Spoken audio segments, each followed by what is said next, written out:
الرجيم بسم الله الرحمن الرحيم إنا أنزلناه في ليلة القدر صدق الله العظيم. جملہ احباب محبت کے ساتھ درود و سلام آقا کریم کی بارگاہ میں پیش فرمائیں. الصلاۃ والسلام علیک یا سیدی یا رسول اللہ وعلی آلک و اصحابک یا حبیب اللہ. الصلاۃ والسلام علیک یا سیدی یا رحمت للعالمین. حمد اور ثنا کے بعد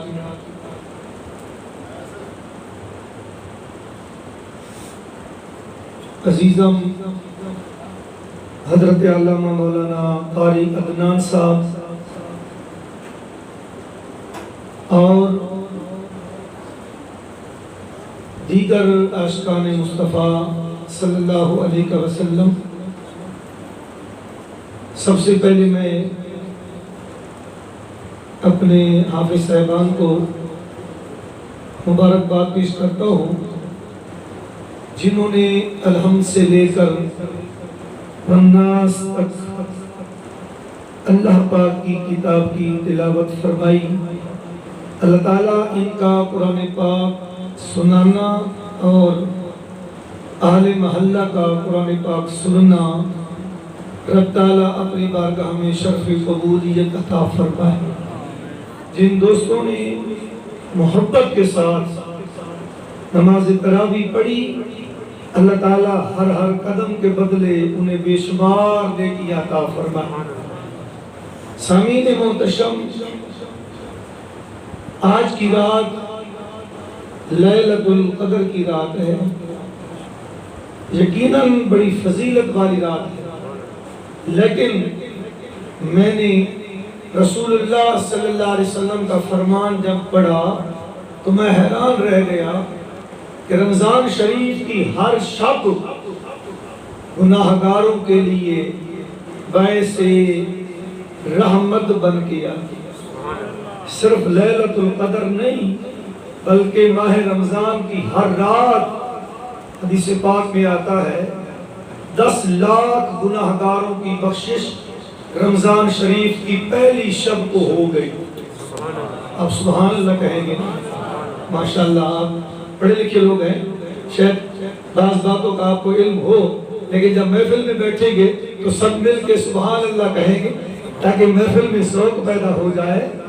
ہر رات 10 لاکھ گناہگاروں کی بخشش ہوتی ہے اور پھر یہ سلسلہ رکتا نہیں، تھمتا نہیں، یہ سلسلہ چلتا رہتا ہے.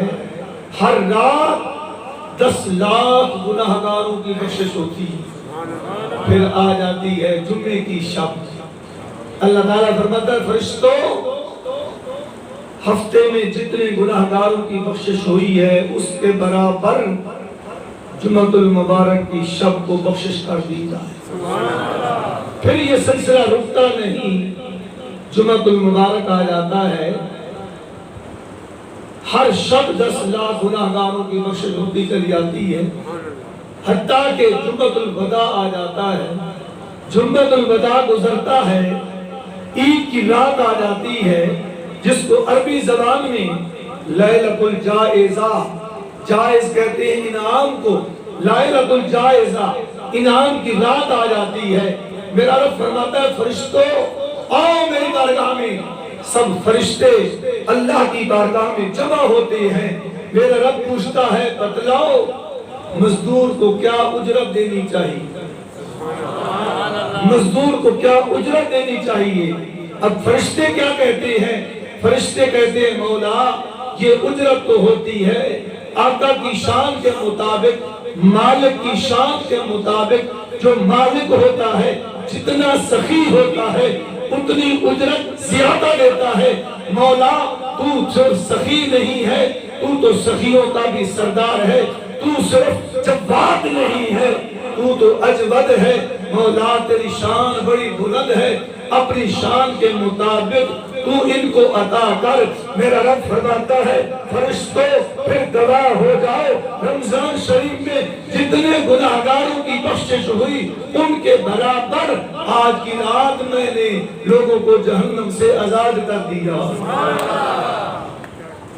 عید والی رات پورے مہینے میں جو کاروائی ہوئی اس کے برابر عید کی رات کاروائی ہوتی ہے۔ اور یہ نیک لوگوں کی بات نہیں کر رہا، جو روزے دار ہیں ان کی بات نہیں کر رہا، جو تراویح پڑھتے رہے ان کی بات نہیں کر رہا، ان کا تو انعام اتنا زیادہ ہے، اتنا زیادہ ہے، ان کے بارے میں تو رب کہتا ہے انعام کی کیا بات کروں، آؤ مجھ سے پوچھو کہ میں تمہیں کیا دینے لگا ہوں، یا اللہ تو کیا دینے لگا ہے۔ میرا فرماتا ہے الصوم لی وانا اجزا بہ، جن لوگوں نے روزہ رکھا ہے ان کا معاملہ تو میرے ساتھ یوں ہے، میرے لیے روزہ ہے۔ پانی تھا، پانی منہ پر نہیں لگایا، کھانا گھر میں تھا، کھانا نہیں کھایا، فروٹ گھر میں موجود تھے، فروٹ نہیں کھائے، فریزر بھرا ہوا تھا فروٹوں سے اور کھانے والی اشیاء سے نزدیک نہیں گیا، کوئی دیکھنے والا نہیں۔ لیکن مومن کی یہ شان ہے کہ میرے رب کے درمیان یہ راز کی بات ہے، انہو علیم بذات الصدور، ابھی دل میں خیال پیدا نہیں ہوتا، رب پہلے جانتا ہے۔ اللہ فرماتا ہے اس نے میرے لیے منہ کو بند کیا ہے۔ پھر انعام سنو، الصوم لی وانا اجزا بہ، روزہ میرے لیے ہے اور اس کی جزا میری ذات ہے۔ گناہگار کو 6 کروڑ یا اس سے زیادہ کی بخشش ہو گئی، گناہگار جن پر جہنم واجب تھا، یہ ان کی بات علیحدہ ہے، آپ کی بات علیحدہ ہے۔ آپ نے روزے رکھے ہیں، آپ کے چہرے بتا رہے ہیں، آپ کا جسم بتا رہا ہے، آپ کے رخسار بتا رہے ہیں، آپ کے ہونٹ بتا رہے ہیں کہ یہاں کچھ تبدیلی آ چکی ہے۔ وہ تبدیلی کیا ہے؟ آپ نے پورا مہینہ اپنے پیٹ کو مکفل کیا، اپنے منہ کو بند رکھا، آپ کے چہرے پر نور آ گیا۔ اس کی جزا جنت نہیں ہے، جنت تو چھوٹی چیز ہے، اس کی جزا حوریں نہیں ہے، حوریں تو چھوٹی چیز ہے، اس کی جزا غلمان نہیں ہے، غلمان تو چھوٹی چیزیں ہیں، اس کی جزا جنت کی نہریں نہیں ہے، یہ تو چھوٹی چیزیں ہیں۔ اللہ کی قسم باقی اعمال کی جزا اور ہے، روزے کی جزا اللہ کی ذات ہے۔ شاید آپ کو یہ بات سمجھ نہیں آئی تو میں آپ کو لے چلتا ہوں سلطان محمود غزنوی کے دربار میں۔ یہ سلطان محمود غزنوی نیک شخص تھا، عاشق رسول تھا۔ ہم تو عاشق رسول بننے کا دعویٰ تو کرتے ہیں لیکن ادب نہیں ہے۔ یہ سلطان محمود غزنوی کا ایک غلام ہے جس کا نام ایاز ہے۔ جب بھی ایاز کو پکارتے تو محمد ایاز کہتے، کبھی محمد کو کاٹا نہیں، کیوں؟ جس کے ساتھ محمد کا لفظ لگ جاتا ہے یہ کوئی چھوٹی بات نہیں۔ قیامت والے دن ندا ہوگی، اے محمد میری بارگاہ میں آ جاؤ، میرا نام بھی محمد ہے، محمد امیر بھی آ جائے گا، قاری محمد عدنان بھی آ جائے گا، محمد انور بھی آ جائے گا، محمد خان بھی آ جائے گا، سب لوگ آ جائیں گے جن کے ساتھ محمد ہوگا۔ میرا رب فرمائے گا میں نے تو تمہیں نہیں بلایا، میں نے تو اپنے محمد کو بلایا، میں نے تمہیں نہیں بلایا، میں نے تو اپنے محمد کو بلایا ہے۔ ہم کہیں گے یا اللہ میرا نام بھی محمد ہے، آپ کہیں گے میرا نام بھی محمد ہے، آپ کہیں گے میرا نام بھی محمد ہے۔ رب فرمائے گا ہاں ہاں میں نے بلایا تو محمد کو تھا، لیکن اس محمد کے صدقے تم سب کی بگڑی بن گئی ہے، میں نے تم سب کی بخشش فرما دی۔ یہ رب کی شان ہے نا۔ سلطان محمود غزنوی کیا کہتا ہے؟ محمد ایاز، ایک دن کہتے ہیں ایاز ہاتھ جوڑ کر کہتا ہے آج آقا کو غلطی ہو گئی، آج میرا پورا نام نہیں لیا، آج محمد کا لفظ کیوں کاٹا ہے؟ بادشاہ تھا، ایسے بادشاہ ہونا صرف عاشق رسول نام کے نہ ہو، عاشق رسول حقیقی طور پر ہو، نام کے ساتھ عاشق رسول لگا دینا آسان ہے، عاشق رسول بننا مشکل ہے۔ ہزاروں لوگوں پر گولیاں چلا کر عاشقان مصطفیٰ کو شہید کرنے کے بعد یہ شہیدوں کا خون لگا کر عاشق بننا آسان ہے۔ میں بات کر رہا ہوں سلطان محمود غزنوی کی، جو سچا عاشق تھا، اپنے غلام کو کیا کہتا ہے؟ بیٹا آج میرا وضو نہیں تھا اس لیے میں نے محمد کا نام نہیں لیا۔ سچا عاشق یہ ہوتا ہے، صرف جوتے اتارنے سے انسان عاشق نہیں بن جاتا، صرف نام کا عاشق نہیں۔ عجیب بات ہے، روزہ رسول کے سامنے بندہ بیٹھا ہو اور سر پہ کپڑا نہ ہو، وہ عاشق رسول کہلانے کا ایسا حقدار ہے۔ اللہ کی قسم وہاں تو سانسیں بھی ایسا ہی نہیں ہے، اس لیے کہ وہ دربار مصطفیٰ ہے۔ سر سے کپڑا اتار کر روزہ رسول کے سامنے اگر تو بیٹھ گیا ہے، عاشق رسول کیسے ہے؟ جوتے اتارے ہیں، سر پہ کپڑا نہیں ہے۔ جب اللہ کی بارگاہ میں آتے ہو سر پہ کپڑا لے کے آتے ہو، جب ولی کے پاس جاتے ہو سر پہ کپڑا لے کے جاتے ہو، جب عالم کے پاس جاتے ہو سر پہ ٹوپی لے کے جاتے ہو، اور مخلوق میں جو سب سے افضل ہے، سبحان اللہ، اونچے آواز سے تقریر تو میں کر رہا ہوں، آپ ڈر رہے ہیں، توجہ کریں۔ تو کس کی بارگاہ میں؟ اللہ کے محبوب کی بارگاہ میں سر پہ کپڑا نہیں ہے۔ تو میں اس عاشق رسول کی بات نہیں کر رہا، میں اس عاشق رسول کی بات کر رہا ہوں جس کو سلطان محمود غزنوی کہتے ہیں۔ آج میرا وضو نہیں تھا اس لیے میں نے محمد کا لفظ زبان پر نہیں لایا، کہیں بے ادبی نہ ہو جائے۔ اور انہی کے بارے میں آتا ہے، ایک دن مہمان بنے کسی گھر میں، دیکھا الماری میں قرآن پاک موجود ہے، بادشاہ تھا، ساری رات ہاتھ جوڑ کر کھڑا رہا۔ جب صبح گھر کا مالک آیا، اس نے دیکھا کہ بادشاہ ہاتھ جوڑ کر الماری کی طرف دیکھ رہا ہے، تو اس نے کہا سردار سلطان کے شہنشاہ آپ سوئے نہیں؟ فرمایا نہیں، میری نظر پڑ گئی قرآن پاک پر۔ یہ بے ادبی تھی کہ گھر میں قرآن پاک ہو، کمرے میں قرآن پاک ہو اور میں سو جاؤں ساری رات بس میں قرآن پاک کی زیارت کرتا رہا۔ یہ عاشق رسول، یہ سلطان محمود غزنوی ایک دن کیا کرتا ہے؟ کہتا ہے خزانے کا منہ کھول دو، بوریاں جو اشرفیہ کے بھری ہوئی ہیں باہر لاؤ، درم دینار جو پڑے ہیں وہ میدان میں بکھیر دو، منتشر کر دو، اعلان کر دو، اٹھا لو۔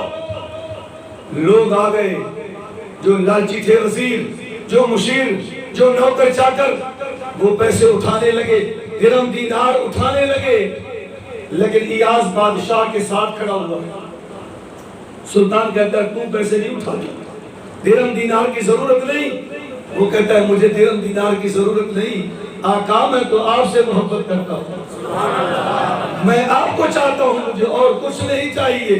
یہی مثال ہے روزے دار کی، نہیں سمجھ، یہی مثال ہے روزے دار کی۔ ہم جنت کے طالب نہیں، ہم جنت کی حوروں کے طالب نہیں، روزے دار غلمان کے طالب نہیں، روزے دار جنت کی نہروں کے طالب نہیں۔ روزے دار کس چیز کا طالب ہے؟ جو جنت کا مالک ہے اس کا طلبگار ہے۔ روزے دار کس کا طلبگار ہے؟ جو کائنات کو بنانے والا ہے۔ روزے دار کس کا طالب ہے؟ جو مخلوق کو روزی دینے والا ہے۔ روزے دار کس کا طالب ہے؟ جس نے ساری کائنات کو بنایا ہے۔ اللہ یہ ساری چیزیں بعد میں ہے، بس تیری ذات مل جائے۔ اللہ کہتا ہے پھر روزہ رکھ لو، میری ذات کے لیے منہ بند کر لو، تمہیں جنت نہیں میری ذات مل جائے۔ جب اللہ مل گیا، جنت بھی آپ کی، حوریں بھی آپ کی، غلمان بھی آپ۔ رابعہ بصری کی بات یاد آ گئی، ابھی میں نے آگے جا کے خطاب کرنا ہے، آخری بات کر کے اجازت کہ عبادت کیوں کی جاتی ہے؟ جنت کی طلب میں نہیں، حوروں کی طلب میں نہیں، اس کی طلب میں۔ رابعہ بصری سے کسی نے پوچھا آپ اتنا روتی ہے کہ یہاں نشان بن گئے، نالیاں بن گئی، کیوں روتی ہے؟ جنت کی طلب میں یا جہنم کے خوف میں؟ آپ نے فرمایا دعا کرو، اگر میں اس لیے روتی ہوں کہ جنت بھی ملے، تم گواہ ہو جاؤ، میں دعا کرتی ہوں یا اللہ مجھے جنت نہ دے، یا اللہ مجھے جنت نہ دے۔ اگر جہنم کے خوف میں عبادت کرتی ہوں تو تم دعا کرو اللہ مجھے جہنم میں جلائے۔ لوگ حیران رہ گئے، عبادت اس لیے ہوتی ہے یا جنت کی طلب میں یا دوزخ کے ڈر سے؟ یہ چیز نہیں۔ فرمایا نہیں، میں جنت سے، جنت کی امید پر عبادت نہیں کرتی، میں دوزخ کے عذاب سے نہیں ڈرتی، تو پھر کیوں عبادت کرتی ہے؟ رابعہ بصری کہتی ہے میں تو اس مالک کے لیے عبادت کرتی ہوں. جب یہ نقطہ نظر دل میں آ جائے تو پھر یاد رکھیں رب کہتا ہے تو نے سب کچھ میرے لیے کیا ہے, میں نے ہر چیز کو تیرا مالک بنا دیا ہے. حضرت شیخ سعدی رحمت اللہ تعالی علیہ اچانک ڈر کے کھڑے ہو جاتے ہیں. کیا دیکھتے ہیں کہ ایک شخص چیتے پر سوار ہے اور میدان میں آ رہا ہے. شیخ سعدی کہتے ہیں عجیب بات ہے, یہ چیتا تو انسان کا دشمن ہے, یہ تو اس سے قتل کر ڈالتا ہے, چیر پھاڑ کے کھا جاتا ہے, یہ تو درندہ ہے, یہ تو وحشی ہے, یہ تو انسان کا دشمن ہے, یہ انسان کا قاتل ہے, یہ تابع کیسے ہو گیا؟ آنے والا شخص کیا کہتا ہے سعدی پریشان نہ ہو, جو مالک کا ہو جاتا ہے مالک کی ہر چیز اس کی ہو جاتی ہے. سبحان اللہ, اونچی آواز سے, جو مالک کا ہو جاتا ہے مالک اس کا, مالک کی ہر چیز اس کی ہو جاتی ہے. شیر بھی غلام ہو جاتا ہے, چیتا بھی غلام ہو جاتا ہے. آپ نے سنا نہیں حضرت سفینہ شیر آیا حملہ آور ہوا, اس نے دھاڑ ماری, ہمارے جیسا بندہ نہیں تھا نہ ڈر جائے.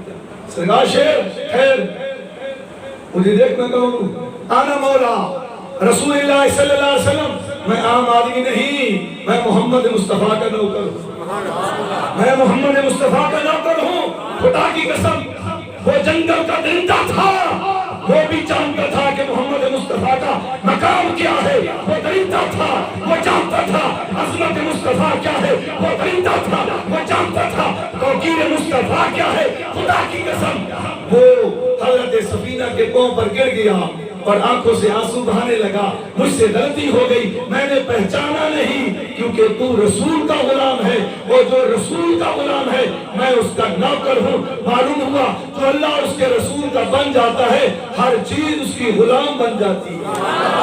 تو بات کہاں سے چلی تھی کہ روزہ ایک ایسی عبادت ہے کہ جس میں جنت نہیں, جنت کی نعمتیں نہیں بلکہ جنت والا مل جاتا. آج کی رات بڑی اہمیت کی حامل ہے. اِنَّا أَنزَلْنَاهُ فِي لَيْلَةِ الْقَدْرِ, بے شک ہم نے قرآن اتارا لیلۃ القدر میں. وَمَا أَدْرَاكَ مَا لَيْلَةُ الْقَدْرِ, تم کیا جانو لیلۃ القدر کیا ہے, تمہیں کیا خبر؟ لیلۃ القدر خیر من الف شہر, لیلۃ القدر 1000 مہینوں سے بہتر ہے. یا اللہ کون سی بہتری ہے؟ تنزل الملائکۃ والروح فیہا, اس میں اللہ کے معصوم فرشتے اترتے ہیں جن کا قائد اور لیڈر کون ہوتا ہے؟ جبریل ہوتا ہے. کیا لے کے آتے ہیں؟ سلامتی لے کے آتے ہیں. کب تک رہتے ہیں؟ مطلع الفجر, صبح صادق تک یہ بندوں کی گناہگاروں کی بخشش مانگتے رہتے ہیں. صبح صادق اللہ کی بارگاہ میں لوٹ جاتے ہیں, اللہ کو رپورٹ دیتے ہیں. بس رپورٹ کیا ہوتی ہے؟ فلاں بن فلاں تجھے یاد کر رہا تھا. اللہ فرماتا ہے گواہ ہو جاؤ, میں نے اس رات کے بدلے اس کے سارے گناہوں کو معاف فرما دیا. سامعین محتشم, اس رات کو ضائع نہیں کرنا. صلاۃ و تسبیح ادا کریں. 100 رکعت نماز نفل, ہر رکعت میں 11 مرتبہ سورہ اخلاص, 50 دعائیں بنیں گے, 100 رکعت ہوگی. قرآن پاک کی تلاوت کریں, ذکر و اذکار کریں. بہتر یہ ہے کہ ساری رات نوافل, اور نوافل سے بہتر قضاء نمازیں ہیں, قضاء نمازیں ادا کریں. اللہ تعالی ہم سب کو ایسی پاکیزہ راتوں میں جاگنے کی توفیق عطا فرمائے. اور قاری صاحبان نے جو الحم سے لے کر الناس تک ماشاءاللہ بڑا خوبصورت قرآن پاک کی تلاوت کی, قاری صاحب نے سنا اور مسجد کو آباد کیا. آپ کی مسجد ماشاءاللہ بہت زیادہ آباد ہے. یہ انتظامیہ اور آپ جو اہل محلہ ہیں, دیکھیں نا تمام سہولیات موجود ہیں, اے سی ہے, قالین ہے, پانی ہے, سب سہولیات موجود ہیں. اور قاری صاحب ماشاءاللہ بہت اچھی تلاوت کرتے ہیں, عزیز ہیں الحمدللہ, مکمل اہل دین ہیں, مکمل انہوں نے کتابیں پڑھی ہیں اور شریف النفس انسان ہیں. اللہ تعالیٰ ان کو مزید خدمت کرنے کی توفیق عطا فرمائے. اور جو دوست بڑے خوبصورت چہروں والے یہاں نماز پڑھنے کے لیے آتے ہیں, اللہ تعالیٰ آپ کے علم عمل کے اندر مزید برکت عطا فرمائے. آمین. اللہم صلی علی سیدنا و مولانا محمد مبارک وسلم صلی علیہ. ربنا آتنا فی الدنیا حسنۃ وفی الآخرۃ حسنۃ وقنا عذاب النار. یا العالمین, قاری محمد اکرام صاحب الحم سے لے کر الناس تک تیری پاک کتاب کی تلاوت فرمائی. یا العالمین ان کے علم عمل کے اندر مزید برکت عطا فرما. یا العالمین قاری محمد صاحب نے قرآن پاک سنا, ان کے علم عمل کے اندر مزید برکت عطا فرما. مولا کریم, انتظامیہ نے خوبصورت انتظام کے ساتھ مسجد کو سنبھالا, مسجد کی صفائی کا انتظام کیا, اہل محلہ نے انتظامیہ نے، الہ العالمین ان کے مال میں، رزق میں مزید برکت عطا فرما۔ الہ العالمین جو نمازی آتے ہیں 5 وقت اس مسجد کو آباد کرتے ہیں، مولا کریم ہر قدم کے بدلے بے شمار نیکی عطا فرما۔ الہ العالمین آج اس مبارک محفل میں جو دوست آئے ہیں، مولا کریم ان کی دعوت پر ہر قدم کے بدلے بے شمار نیکی عطا فرما۔ مولا کریم حضور صلی اللہ مولا کریم حافظ مغیاث ڈاکٹر مغیاث صاحب کے بھائی بیمار ہیں، مولا کریم اس مبارک رات میں سب کے ان کو شفا کلی عطا فرما۔ الہ العالمین اس محلے میں جتنے مسلمان بیمار ہیں، گھروں میں، ہسپتالوں میں، مولا کریم سب کو شفا کلی عطا فرما۔ الہ العالمین اس مسجد میں نماز پڑھنے والے ہیں، سب کو تندرستی صحت عطا فرما۔ الہ العالمین جو مسجد کے معاون ہیں، حافظ صاحبان کے معاون ہیں، منتظمین ہیں، معاونین ہیں، جنہوں نے حافظ صاحبان کی خدمت کی ہے، مولا کریم ان کے مال میں مزید برکت عطا فرما۔ الہ العالمین ہمارے یہ روزے، ہماری یہ نمازیں اپنی بارگاہ میں قبول فرما۔ الہ العالمین آپس میں محبت عطا فرما، اخوت عطا فرما، کینہ بغض تمام موذی بیماریوں سے ہم سب کو محفوظ فرما۔ الہ العالمین عالم اسلام کا بول بالا فرما۔ الہ العالمین اس رات میں جاگنے کی توفیق عطا فرما۔ ربنا تقبل منا انک انت السمیع العلیم۔ صلی اللہ تعالی علی رسول خیر خلقہ محمد وعلی آلہ وصحبہ اجمعین۔